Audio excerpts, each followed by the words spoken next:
Repakol, kung bago ka lang dito sa channel ko, ako nga pala si Kuya Totoy.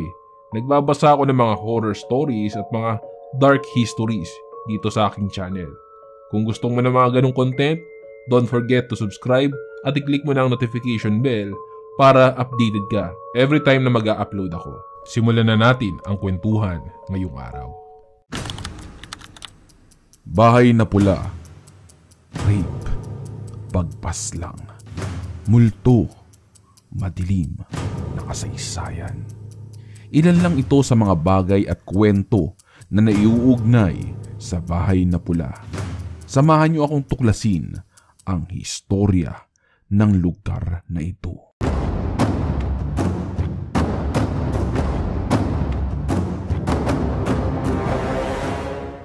May isang kakaibang bahay na nakatayo sa tabi ng kalsada malapit sa San Miguel at San Ildefonso, Bulacan. Sa paligid nito ay may mga puno ng sampalok, kamatsile at duhat na nakatayo. Mababaka sa itsura na niluma na ito ng panahon. Ngunit nananatili pa rin ang matingkad na kulay dugong pintura nito. Ang Bahay na Pula o kilala rin bilang Ilusorio House ay itinayo noong 1929 sa barangay Anyatan ni Don Ramon Ilusorio. Isang mayamang lalaki na may-ari ng ekta-ektaryang lupain sa lugar. Subalit ang kulay ay tila konektado sa realidad. Dahil may mga naitalang mararahas na krimen na naganap sa loob ng mga pasilyo nito. Noong World War II, kinuha ng hukbong Hapones ang pag-aari ng Bahay na Pula at ginamit ito bilang isa sa kanilang mga barracks. Noong Nobyembre 23, 1944, ang Geki Group ng 14th District Army sa ilalim ni General Tomoyuki Yamashita ay sumalakay sa Mapaniki, Pampanga. Inakala nila na ito ang kuta ng hukbo ng bayan laban sa mga Hapon o ang Hukbalahap. Ang mga kalalakihan ay inikot, binugbog at pinatay. Isang lalaki ang ginupitan ng kanyang ari at pinilit na ipakain ito sa kanya. Ang mga bangkay ay tinatapon o hindi naman kaya ay sinusunog. Bilang parusa sa bayan, dinala ang mga kababaihan sa Bahay na Pula kung saan sila ay ginahasan ng paulit-ulit. Ang ilan sa kanila ay mga batang babae na may edad 8 o 9 na taong gulang lamang. Sinalita at Mileng mula sa Mapaniki ay 2 sa mga babae na nakaligtas sa pang-aabuso sa loob ng Bahay na Pula. Sa isang panayam sa BBC, ibinahagi ng mga babae kung paano matapos ang pangyuyurak sa kanilang baryo at pagpatay sa mga kalalakihan na inakalang gerilya, iniutos ng mga Hapones na magdala ng higit sa 100 mga batang babae sa Bahay na Pula. 4 oras, dumanas kami ng katakot-takot na hirap. Kumo lumalaban ako at saka ayaw kong talagang hinuhubuan ako. Pinag-ano ko yung 2 kong paa na ganyan, pinagsalikop ko, pagkaraan sinuntok yung 2 kong hita. Ayun, nagawa na nila yung gusto nilang gawin. Baka magalit doon sa kasisigaw ko, saka kalalabang ko, makakasaktan ako. Wala na akong magawa.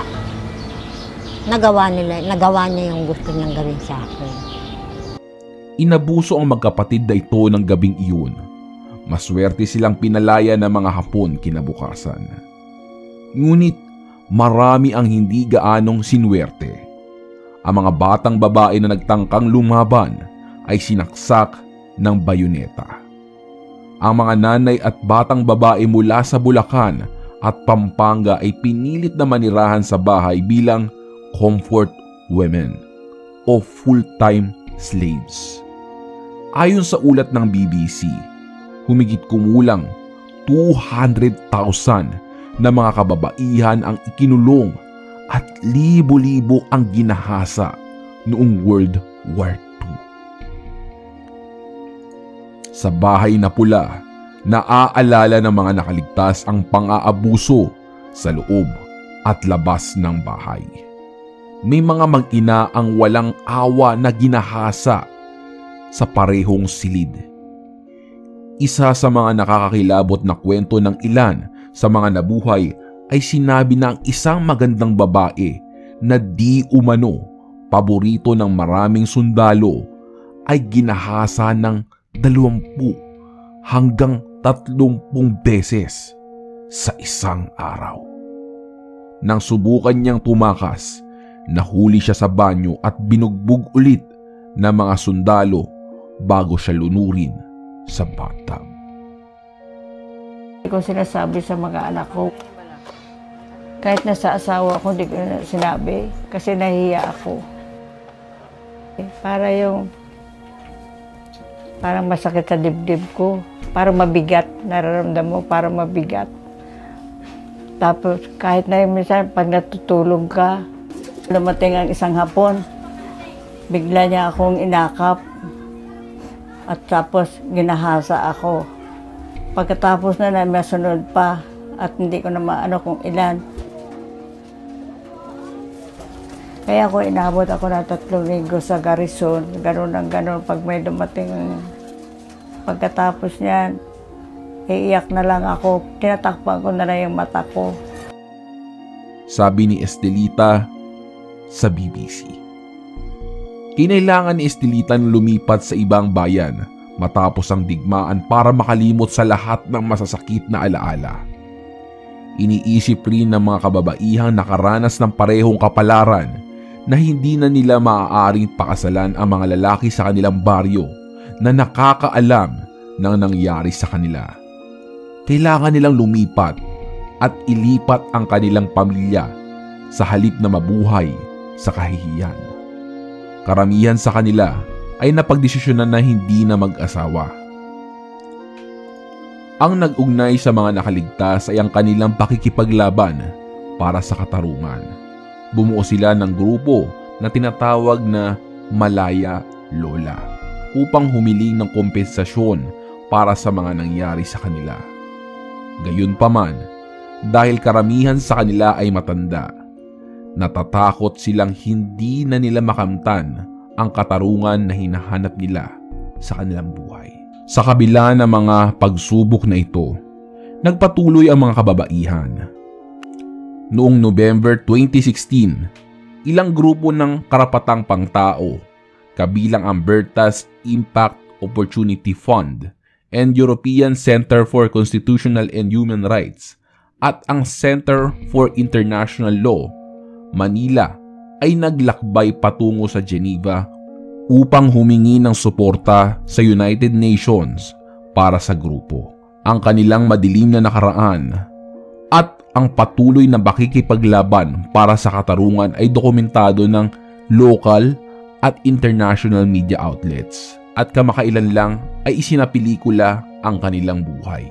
Sinama kami sa Bahay na Pula, nagsunong kami ng mga kargada ng mga sundalong Hapon.